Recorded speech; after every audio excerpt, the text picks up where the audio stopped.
What's up, everyone? Eli here, back for a CD collection video. Just 10 CDs out of my collection, picking up where we left off last time. We're backtracking just a little bit because all my CDs are still in boxes and I don't plan on fully unpacking them for, honestly, probably like the next year or so. Might have to backtrack every now and then, but whatever. Doesn't really matter. So the band we're going to be starting with, got like 3 or 4 bands here. The one we're going to be starting with is Hypocrisy out of Sweden. I wish I had more of their stuff, to be honest. I wish I had some of their really early stuff, which is arguably the best. But I like some of the mid-period material as well. So I'm sure you know who Hypocrisy are. That death metal band out of Sweden. They formed in 1991. They had 2 really, really good, in my opinion, classic death metal albums. Very much of the old school variety, and though they were from Sweden, they didn't have that typical Swedish sound. They had more of an American sound. I think that's why I like them so much. I don't have anything until 1996, which is when they started playing more of a melodic death metal, which I do like some melodic death metal.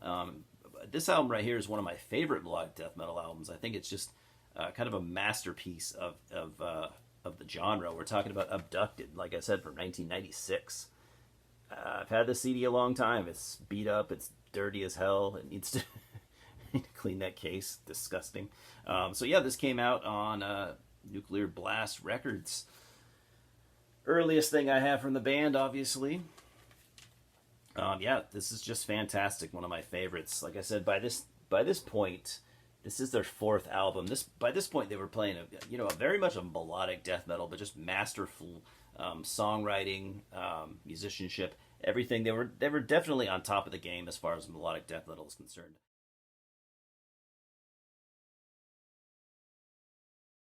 I can't remember which album was their 3rd. I'm pretty sure I've heard it. I just don't own it. But anyways, I'd really love to get their first 3 albums because the first 4 or 5 Hypocrisy albums are just top notch in my opinion. Some of the best death metal out of Sweden. However, some of their later material would be I'm not into as much. The next thing I have from them is from 2005. We're talking about Virus. This is their 10th album, actually. Never a big fan of that cover art. It's much too modern looking for me. Although the Abducted cover art kind of sucks too. But anyways, 10th album from 2005, like I said. There's the back. So this is a 2-disc version. I think it has I believe it's got a live DVD, and I think I actually watched that. I've obviously misplaced it, but they're still playing a melodic death metal on this. I gotta say, this is a pretty decent album. This is probably the last album they ever did that I really enjoyed. The first song, like if you're gonna check out anything from this album, definitely listen to to track 2. It's called Warpath. Super super catchy melodic death metal. So this album, they had Horg from Immortal on drumming. I wanted to say this is the album that he joined on, but I could totally be wrong. Don't quote me on that. I remember being really excited at the time because I've always been a really really big Immortal fan, and Horg's a great drummer. But pretty decent album. I do reach for this every now and then, not as much as Abducted by any means.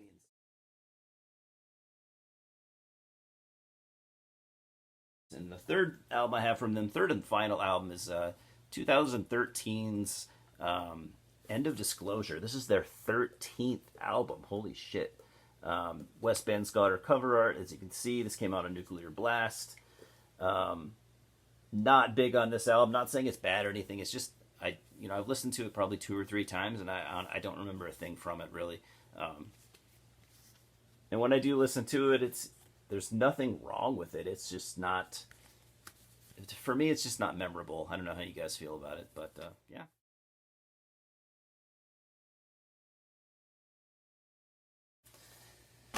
That said, I really do need more Hypocrisy in my collection. Next, we're going to go back to where we left off with the last video. I was talking about Iced Earth.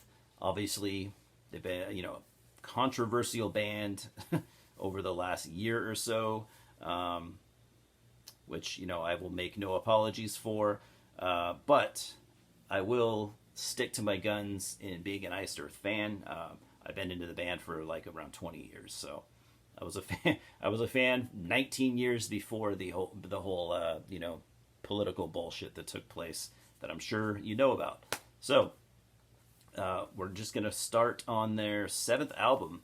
This is considered a full-length album, and it is, but I mean it's a covers album, so I don't know. Do with that what you will. This is a Tribute to the Gods from 2002.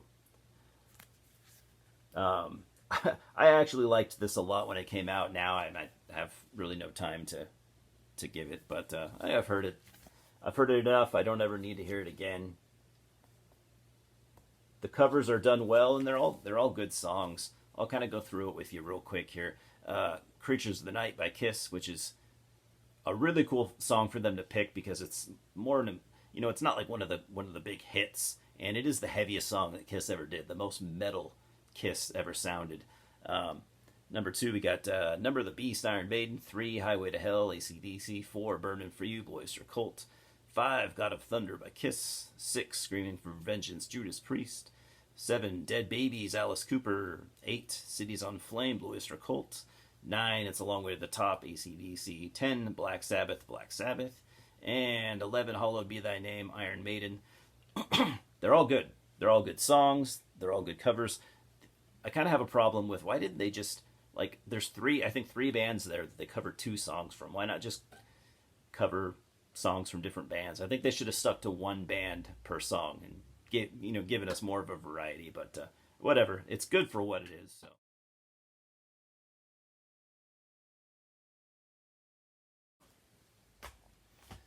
And next after that, we have the 8th album from 2004. We got The Glorious Burden.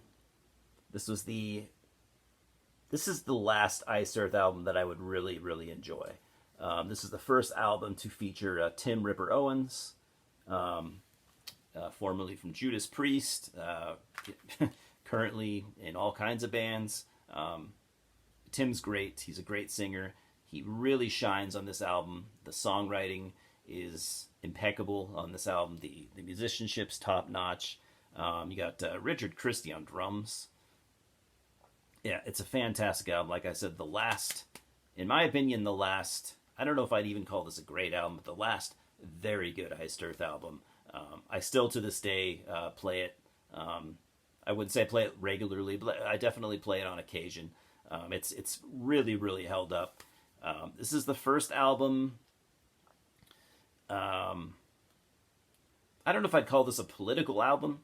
All the songs on this album are based on wars throughout human history. It's not. I wouldn't really call this I don't know. I wouldn't call it super political, but whatever. This was kind of when John Schaefer started to kind of show that side of him. I don't know if I would say I saw that coming back in 2004. So.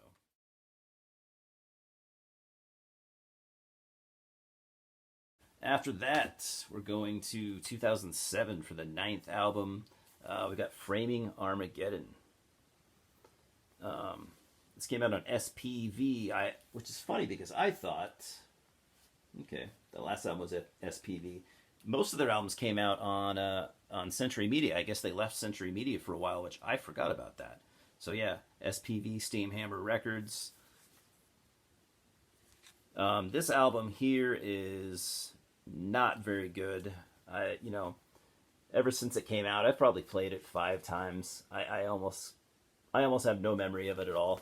Nothing on this album really would stick for me, which is a bummer because I was still a really big Iced Earth fan back in 2007. So on this album, Matt Barlow, their classic singer, would return.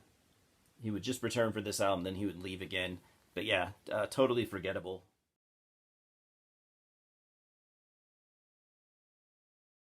Next year after that, they put out their 10th album. This album was a little bit better, a step up from that. I can actually remember a lot of this. It's still not a great album, but it's decent. We got the Crucible of Man, Something Wicked Part 2, Tim Ripper Owens returns for vocals, and it's pretty good. It's not great, but it's good. It's got some moments that I actually really do like. Cool layout. Check out the song "The Clouding." It's like an 8-minute song or something. I think it's really, really good. Definitely my favorite part of the album.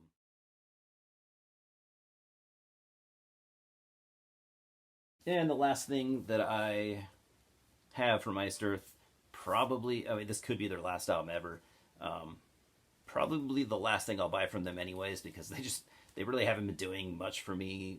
Like I said, since the Glorious Burden, this is so there were like 2 albums in between that I didn't buy because I checked them out and they just really didn't do anything for me. This is from 2008, their 10th album, Incorruptible. Um, to me, this album is actually not bad. I kind of like it.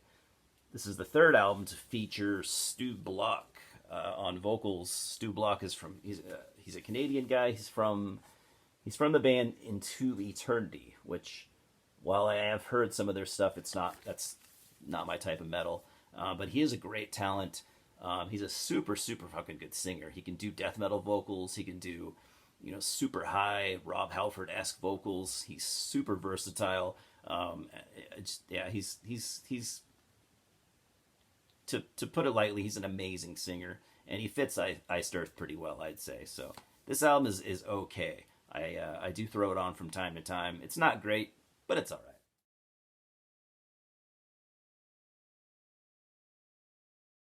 Got 2 more albums here from 2 different bands. Starting with, I don't know how to pronounce this. Uh, yeah, I don't know how to pronounce this at all, so let's just let you do it for me. Iasher with The Shadow. This is a solo Ukrainian black metal band formed back in 2015 by Lolita Arndt. Um, female solo black metal. I was really intrigued back when this came out back in 2017 on Iron Bonehead Records. By the way, I was really intrigued. However, I don't like this album at all. It just doesn't do anything for me. Yeah, I've listened to it a handful of times, and I try to return to it from time to time, and it just doesn't do shit for me. It's black metal. That's all I even can remember. It's just nothing really. It just didn't stick. Uh, I would say more of an old school type black metal, maybe second wave, kind of Norwegian type stuff. From what I remember, if I'm wrong, I'm sorry. Go ahead and correct me. But yeah, just I don't know. She's done since I definitely wouldn't mind checking out some of her work that she's done since this. She's done like 2 EPs and a split, and I wouldn't mind checking that out. Maybe I'd like it more. But this album just doesn't do anything for me.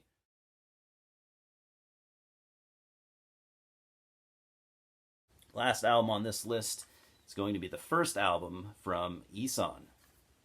Isan's solo project. Isan from Emperor, as you know, legendary figure. God, look, this is so beat up and gross looking. I've had this a long time. This came out in 2006, and I back then I actually listened to this a lot. It came out on Candlelight Records. Jesus Christ, dude. I need to clean some of my CDs. It's like, oh, there's gunked up. And so anyways, Isan formed this solo project 2005. Emperor had already been disbanded for a number of years. Needless to say, I was still am massive Emperor fan. When I heard he was doing a solo band, I could not wait. And I will say I liked this album a lot when it came out. I think it still holds up. I think I've listened to it within the last couple of years. Not black metal. He has no interest in black metal anymore. This is more of, I would say, like a progressive heavy metal. There's some stuff on here that's kind of King Diamond esque heavy metal, but a lot more progressive metal sounding. Just imagine the progressive metal bands, in the early 2000s. I think Isan, I would say he was probably inspired by a lot of that, because that's kind of what you get here. Honestly, like if you like stuff like Dream Theater and Circus Maximus and progressive metal bands of like I said, the earlier 2000s, I think you could really dig this. He still sings in his kind of Emperor-esque black metal type vocals, but but he does use a lot of clean vocals for choruses and stuff because the dude can sing pretty decently well. He can hit high notes and stuff when he wants to, on occasion at least. Yeah, so I mean, if you're into progressive metal and you're not against extreme metal, I think you could really dig his solo stuff. So I do have a couple more of his albums, but I won't be showing them now. They'll be in the next video. So this is probably my favorite of his solo material, at least that I've heard so far. I don't know. Maybe it's because I listened to it a lot back when it came out, and I kind of tired a little bit of his solo work ever since then. But I don't know. I think it's a damn good album, and I think a lot of you guys probably dig it. So Emperor fans, you probably have checked it out, but if you haven't, you know, give it a shot.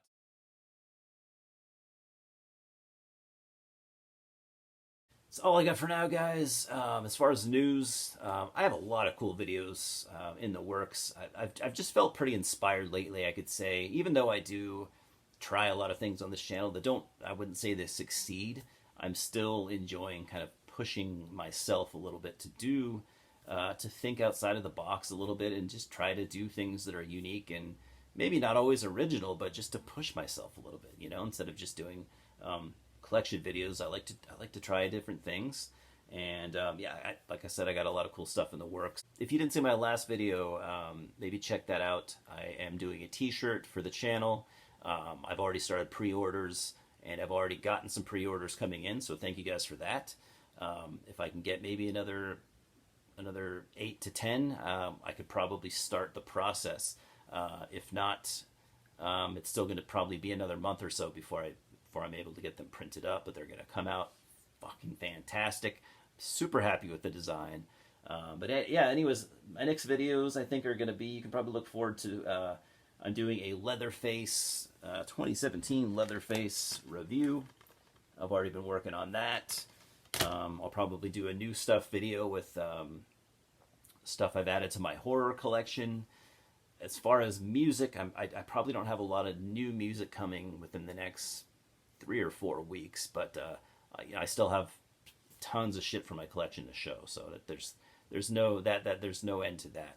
There's no end in sight to my music collection. So, anyways, thanks for sticking with me, guys. Anyways, Louis says hello, and we'll talk soon. Cheers.